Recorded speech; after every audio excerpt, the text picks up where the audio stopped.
ओम नमो भगवती वासुदेवाय नमो। नमस्कार बंधुगण आपण मानकु आम यूट्यूब चैनल को स्वागत। बंधुगण आज आम कहबा आपनक पई आगामी ए 44 दिन किपरि साब्यस्त हेबो ता सहित जदि कहबा केउ सब जिनिस रे आगामी ए 44 दिन रे आपनक फायदा हेबो, केउ सब जिनिस रे आपनक सावधानता रहिबाकू पड़िबो, आपनकर लव लाइफ किपरि रहिबो, कैरियर किपरि रहिबो, बिजनेस आ व्यापार किपरि रहिबो एवं स्वास्थ्य रो महत्वपूर्ण इनफॉरमेशन मध्ये आमे आपण मानकु देबो।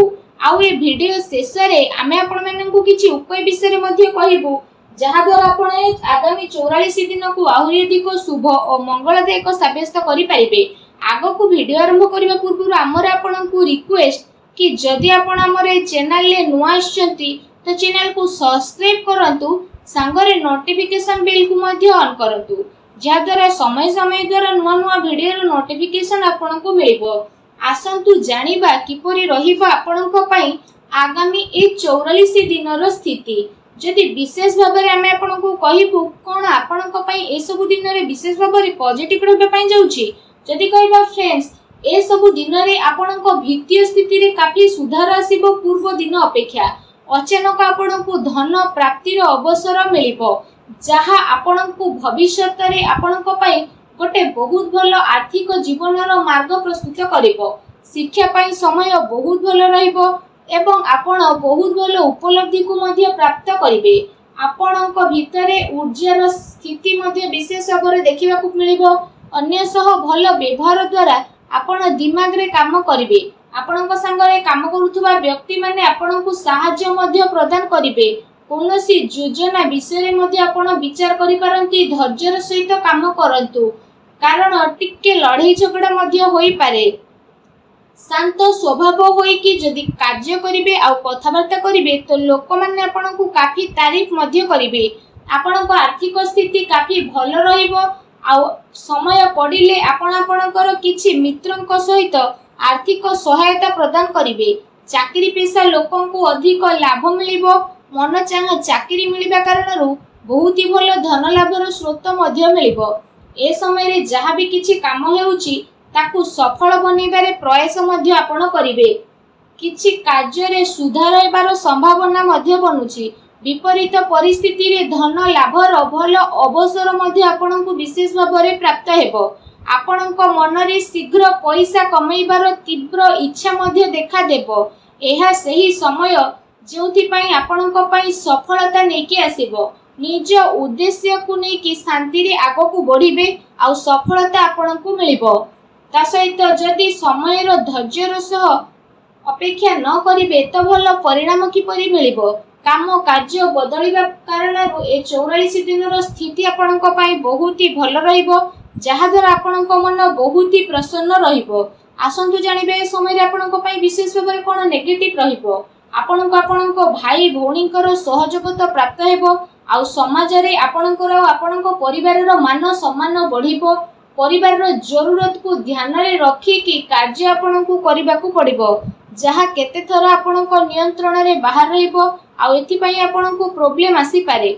एहा सहित कोनोसी खास सौदा बा बड़ फैसला थारु बंचे कि रुहंतु कारण जदि किछि फैसला न नेउछंती तो परे असुविधा आसी पारे।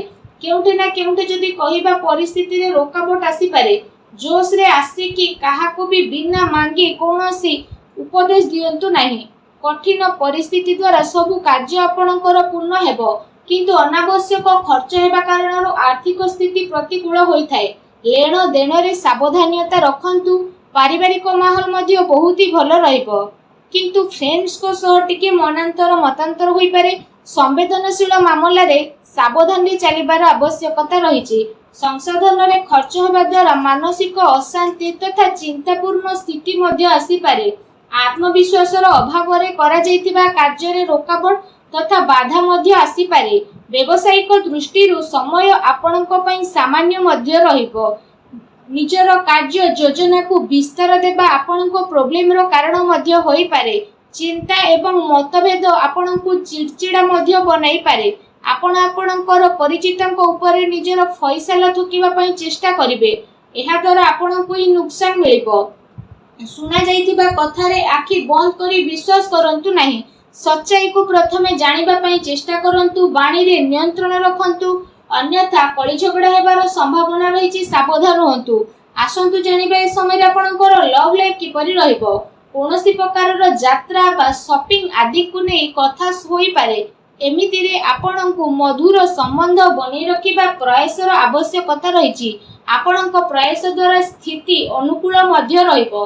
आपण आपणकर संपर्क को नुआ रचनात्मक रे नेबे आ ताकू मजबूत मध्य करिवे। एहा द्वारा आपण जणे आउ जनक प्रति अत्यधिक आकर्षण अनुभव करिवे, किंतु ध्यान रखंतु मर्यादित आचरण करिबा ही सर्वथा उचित रहिबो। ता सहित आपणको आपणको प्रियतम को यह अनुभव करबा को पड़िबो कि वास्तव रे ए संपर्क आपणको पई बहुत ही महत्वपूर्ण। ता सहित यह आपणको पई सब किछि रहिबो। ए दिन आपणको प्रेम जीवन पई बहुत ही भल दिन साब्यस्त हेबो।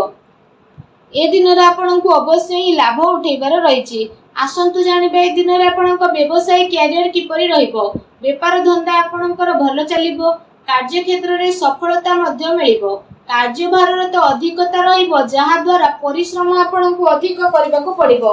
आ पूरा दिन आपणकर दौड़ा दौड़ी रे कटिबो। काम कार्य सिलसिला रे कोनोसी छोट यात्रा रे मध्य जीवा को पड़ी पारे, जहा आगो पूजे आपणक पई काफी लाभदायक हेबो।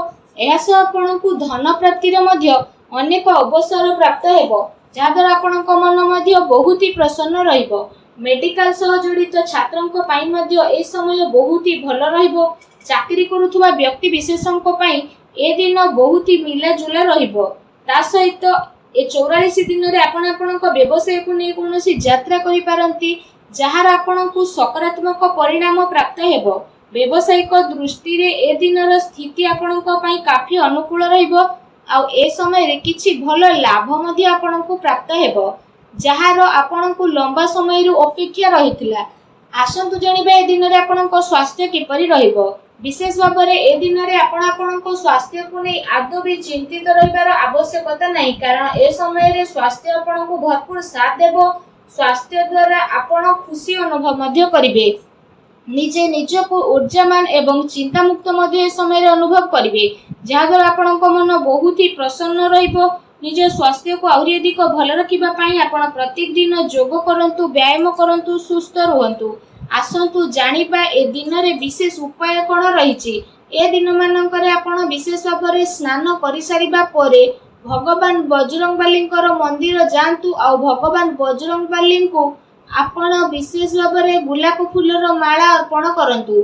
एहा सहित निजर मनोकामना मागंतु। एपरि करिबा मात्रे ही भगवान बजरंगबली बहुत शीघ्र प्रसन्न हेबे एवं आपण समस्त कष्ट को मध्य दूर करिवे।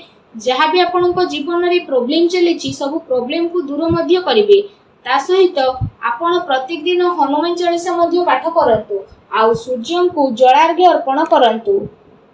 वीडियो टी केमती लगिला कमेंट करके जणांतु। चैनल नुआ आसले चैनल को सब्सक्राइब मध्य करंतु। धन्यवाद।